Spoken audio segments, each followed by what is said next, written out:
Hello everyone, welcome back to the class of biotechnology. My name is Dr. Farah Maarfi, and in the last video we have discussed about the different types of rotors which we can use in different centrifuges. Today we will discuss about the types of centrifuge, mainly focused upon preparative and analytical centrifuges. But before we move forward, be sure to click the subscription button and turn on the notification bell so that you won't miss any of the future video. So let's move forward. As you all know that centrifugation is a technique, or you can say it is a backbone of modern biochemical, cellular and molecular study. Molecular study. So depending upon these applications, or you can say that depending upon their application in these particular studies, centrifuge differs in their overall design and size. However, the common features of all the centrifuge is central motor. Motor is what? That spins the rotor.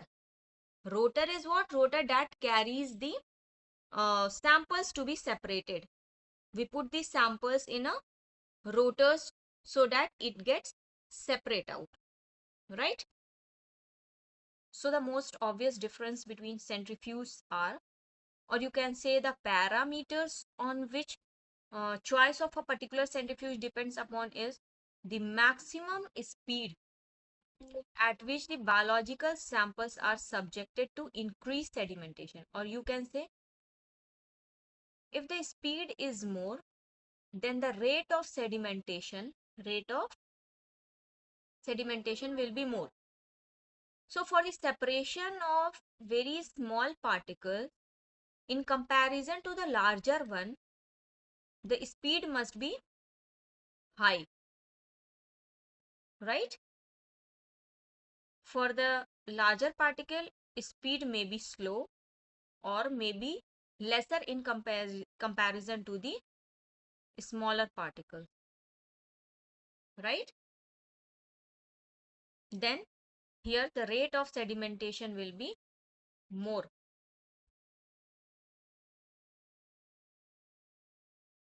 Because as you all know that F is equal to M into A, M is equal to rho V A. So acceleration and M is inversely proportional to each other, right? If you increase the mass, then acceleration will be less. Secondly, it is saying that the presence or the absence of the vacuum. Again, the presence of the vacuum decides the choice of the centrifuge, whether there is a need of a vacuum or not. Third, it is saying that the potential for refrigeration or general manipulation of the temperature during a centrifugation run. Sometimes few biological samples need optimum temperature, like you need to separate a DNA or protein. So these proteins and the DNA are having a some physiological optimum temperature, and when you change these temperature, then the nature or the structure of the protein or a DNA may get disrupted. So to retain these structures, the temperature controller system must be present in a particular type of the centrifuge. Next, it is saying that the maximum volume of the sample and the capacity of the individual centrifugation tube. That means what amount of the samples you have.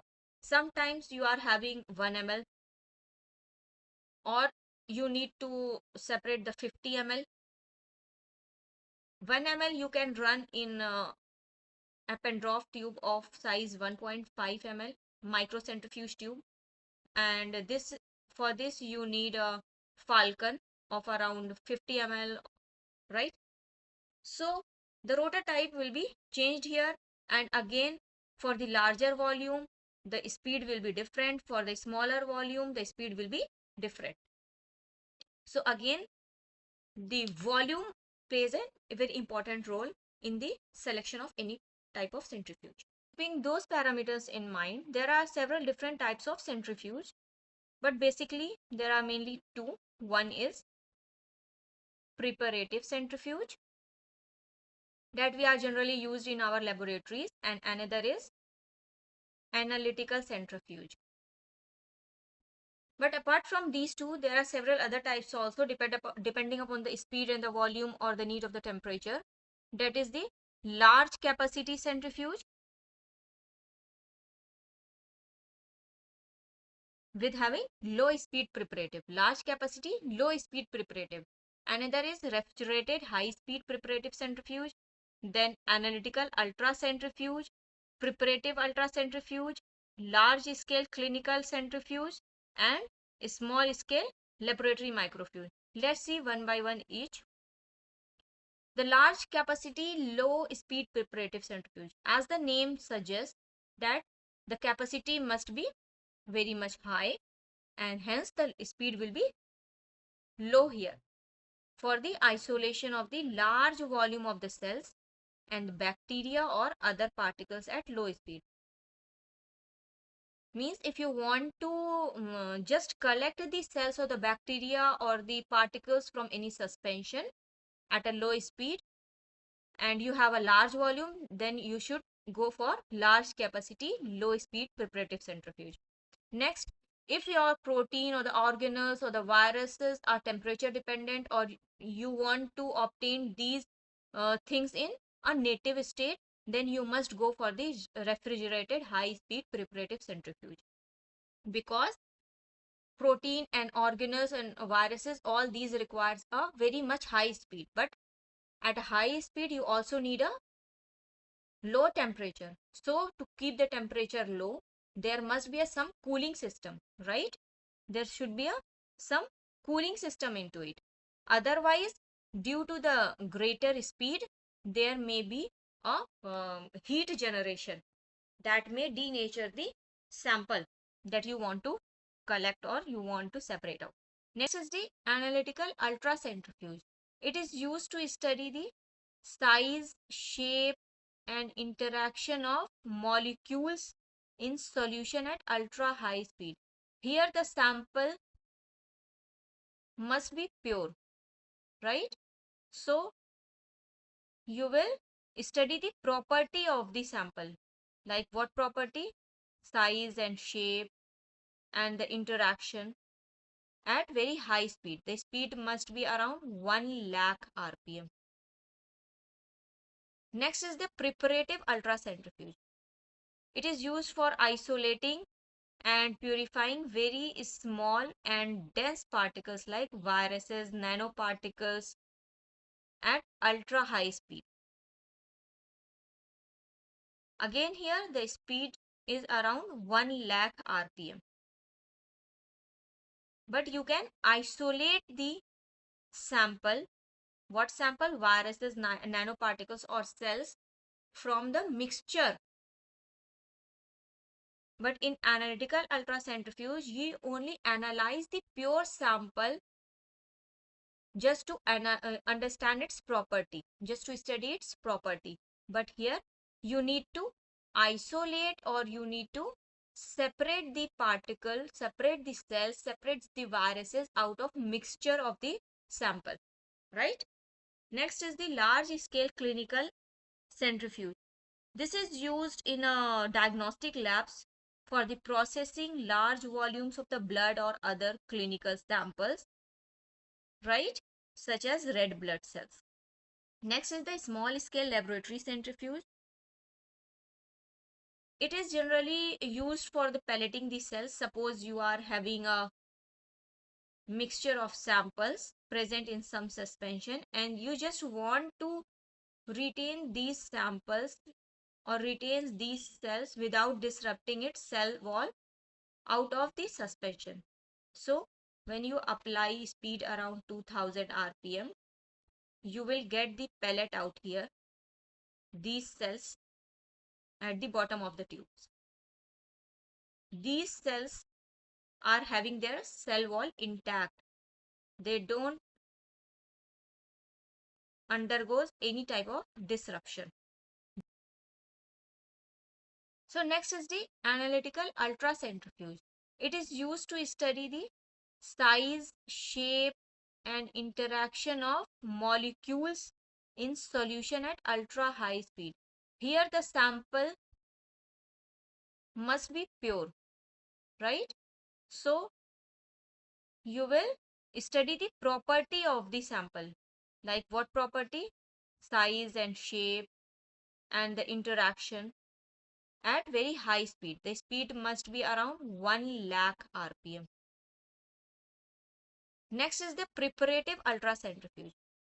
It is used for isolating and purifying very small and dense particles like viruses, nanoparticles at ultra high speed. Again here the speed is around 1 lakh RPM. But you can isolate the sample. What sample? Viruses, nanoparticles or cells from the mixture. But in analytical ultracentrifuge, you only analyze the pure sample just to understand its property, just to study its property. But here you need to isolate or you need to separate the particle, separate the cells, separate the viruses out of mixture of the sample, right? Next is the large scale clinical centrifuge. This is used in diagnostic labs for the processing large volumes of the blood or other clinical samples, right? Such as red blood cells. Next is the small scale laboratory centrifuge. It is generally used for the pelleting the cells. Suppose you are having a mixture of samples present in some suspension and you just want to retain these samples or retains these cells without disrupting its cell wall out of the suspension. So when you apply speed around 2000 RPM, you will get the pellet out here, these cells at the bottom of the tubes. So now let's focus mainly on the two most important centrifuge type, that is the analytical centrifuge and preparative centrifuge. We will discuss these two in detail here. Analytical centrifuge is mainly concerned with the study of the purified macromolecules or isolated supramolecular assemblies. Like here we already have the purified sample. We do not need to separate it out of any mixture, right? We just need to understand the properties of the purified sample here. Next is the preparative centrifugation. This is actually is used to separate the tissue, cells, subcellular structures, membrane, vesicles and other particles of biochemical interest, right? Mainly the preparative centrifuge is divided into differential centrifugation and density gradient centrifugation, and density gradient centrifugation further divided into rate zonal and isopycnic. Another is the analytical centrifuge, or when you increase its speeds, it's called the analytical ultracentrifuge. So we will see each of them in a flow chart in the next section. Suppose you have a tissue and you need to separate the microsomes or the cytozoals from it, or you can say the DNA from it, right? So the tissue, for the tissue, you need to homogenize it, right? First step is homogenization. After homogenization, you will get homogenized tissue. This tissue is now homogenized, right? Now you need to apply a field to it, centrifugal force to it, right? So initially you will apply 1000 G. 1000 G means the speed is 1000 times the gravitational force. Here 1000 G represents that the applied field is, or applied speed is 1000 times than that of the gravitational force, right? And you apply this 1000 G for around 10 minutes. So after applying it for around 10 minutes, you will get a supernatant and a pellet. right? Suppose this is a tube, so you will get a supernatant here and a pellet. This pellet contain, sorry, this pellet contain cell debris or nuclei. And as you all know that force is equal to m into a. If the speed is lesser, if the speed is less, you will able to isolate the larger particles only, right? The larger particle can be obtained at a lesser speed. So here all the smaller particle will be in the supernatant and comparatively the larger one will be in the pellet. So here the larger one is the cell debris and nuclei, right? And further you want to process it to obtain the contractile apparatus, then for that you have to give a speed of around 10,000 G for around 10 minutes. So after applying 10,000 G for 10 minutes to the supernatant, you will get a contractile apparatus like this. These are the contractile apparatus. You will get the supernatant again, right? Since you know that smaller the size, lesser the mass, lesser the density. In this situation, the applied centrifugal force must be large or must be more, right? Applied centrifugal force here should be more. So to obtain the smaller size particle, you have to apply the greater centrifugal force, right?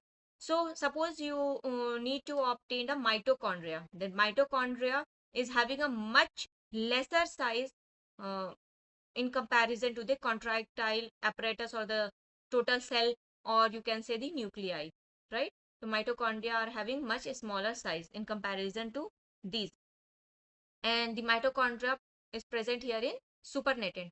So when you apply 20,000 G for around 20 minutes, or you can say you have applied 20,000 applied centrifugal force to the supernatant for around 20 minutes, you will get the mitochondria and the supernatant, right? This mitochondria is having its size and the mass and the density very much smaller than the contractile apparatus, or you can say the cell debris or the nuclei. The size is very much smaller here.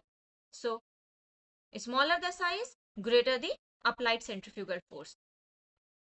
So here the separation is depends upon the size and density. So these are the two factors on which the separation depends upon, right?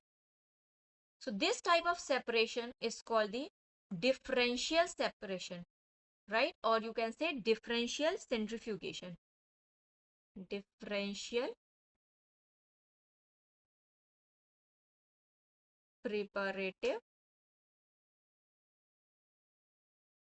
centrifugation.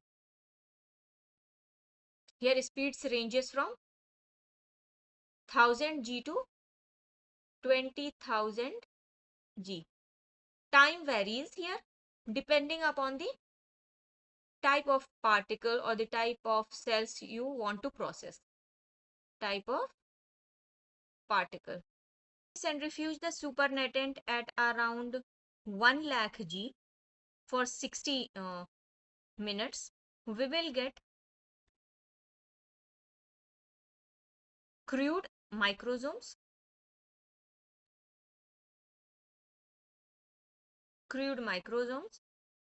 that is the endoplasmic reticulum attached with the ribosomes.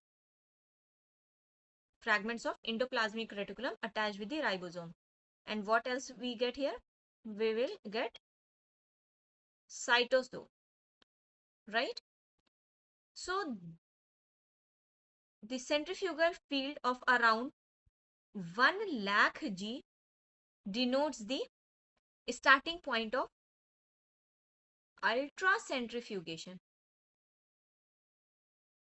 That means you have applied ultracentrifugation here, right? So this step or this type of centrifugation is called preparative ultracentrifugation. That is at 1 lakh G. 1 lakh G is very much, right? This at this much centrifugal field, there must be very high speed. So this high speed generates huge amount of heat also, right? If the speed is high, if the speed is high, then it generates huge amount of heat also. So this heat may damage the rotor or the samples that we need to separate out. So to cope up with it, we need to provide some refrigeration, right? So for the refrigeration purpose, we use nitrogen. We use nitrogen as a cooling system. So after this stage, the particles are now of almost same size, right? The particle here will be of same size, but they differ in the density. But they differ here in the terms of its density, but they are almost similar in terms of the size. Due to this, on the basis of the size, we cannot separate the particle, but on the basis of the density, we can separate the particle, right? So for the separation of such particles, we need to exploit its density, right? We need to exploit its density by using density gradient centrifuge.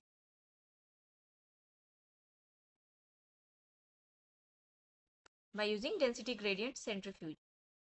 But we will study this density gradient centrifugation in our next lecture in detail. So thank you so much for today. Hope to see you in the next video. We will study there the density gradient centrifugation. Thank you so much.